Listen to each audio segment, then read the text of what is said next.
We're going to watch Sarah finish teaching the vocabulary lesson in Future 1, Unit 12, pages 226 to 227. Okay, so we just finished practicing the pronunciation of the new vocabulary. Now we're going to use it in a very short conversation, okay? I wrote up here a short conversation. Let's practice this together. Let's look at picture number 1. You see number 1?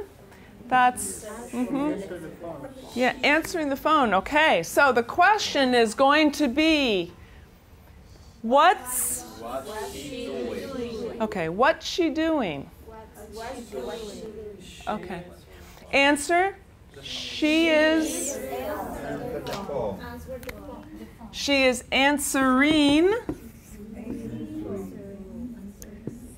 the phone. Okay, got to remember the ing because we're asking in the picture. Okay, she's answering the phone. Okay. Now, what if I say she is fixing things? No. No. It's he. So, but if I give the wrong answer,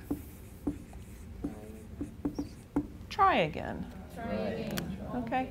For example, Luz, ask me a question about a picture.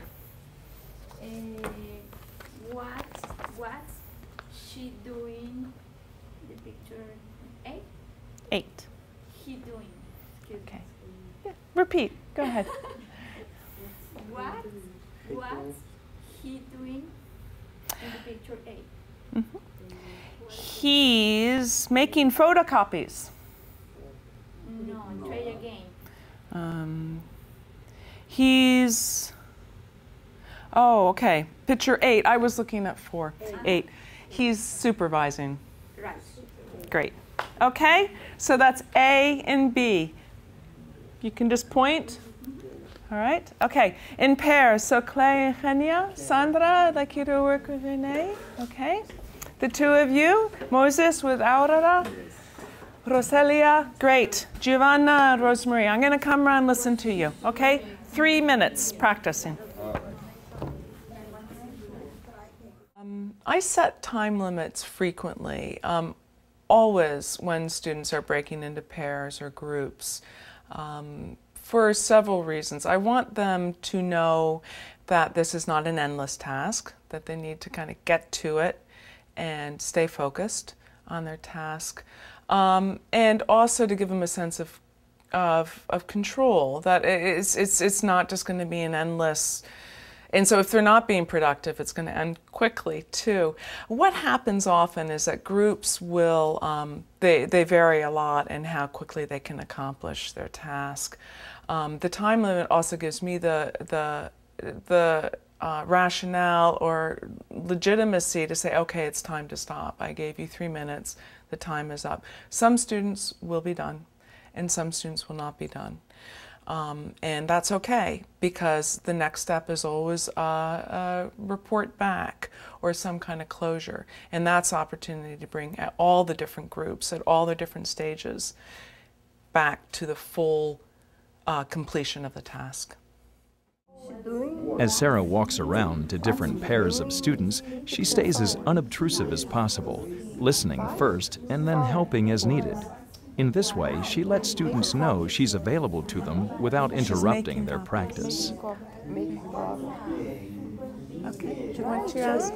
No, it's good. No, it's good. Try again. Why don't you ask now, okay? You change roles.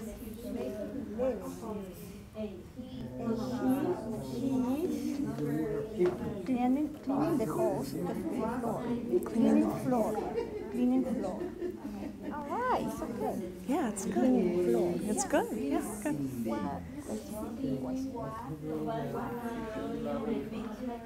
One more minute. She's cleaning floors.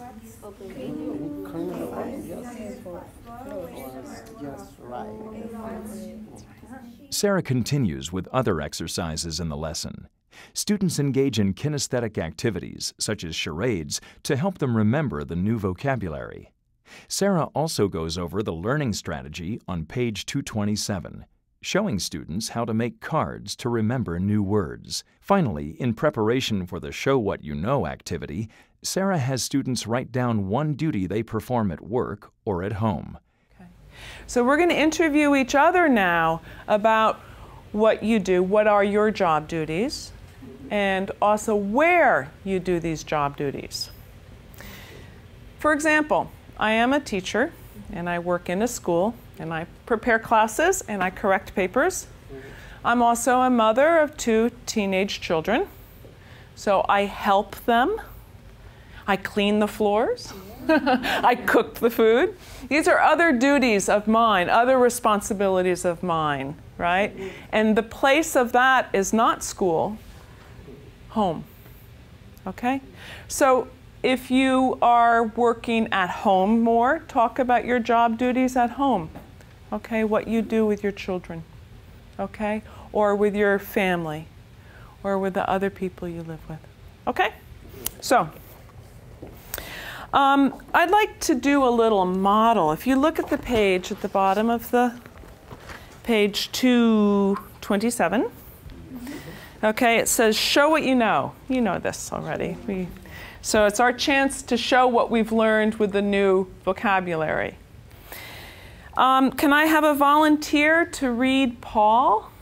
Before students do the Show What You Know activity, Sarah chooses 2 students to read the conversation out loud. She then has 2 above-level students practice the activity as a model for the other students. Okay, so everyone get up. I want you to take your book, and I want you to interview 3 people. What do you do every day? What about you? Okay, so I'll give you 4 minutes to do interviews. You've got 3 people to interview. Okay? All right.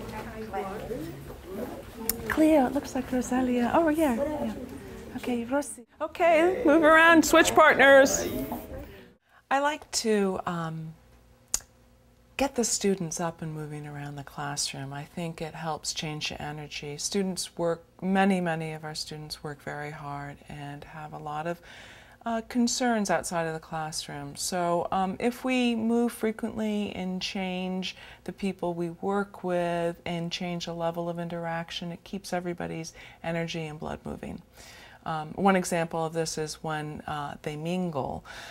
Instead of just sitting at their desks and turning to neighbors to interact, I like to see them stand up and move around the classroom and ask and answer questions. I think it energizes the students.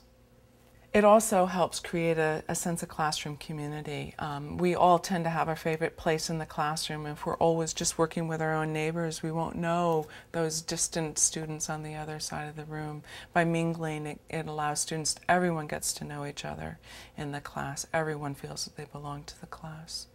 It also allows students opportunity to get outside of their own language group. By talking to every single student in the class at some point during a couple of classes, students get to hear different language backgrounds and different accents and learn to adapt to the difficulty sometimes of communicating across accents.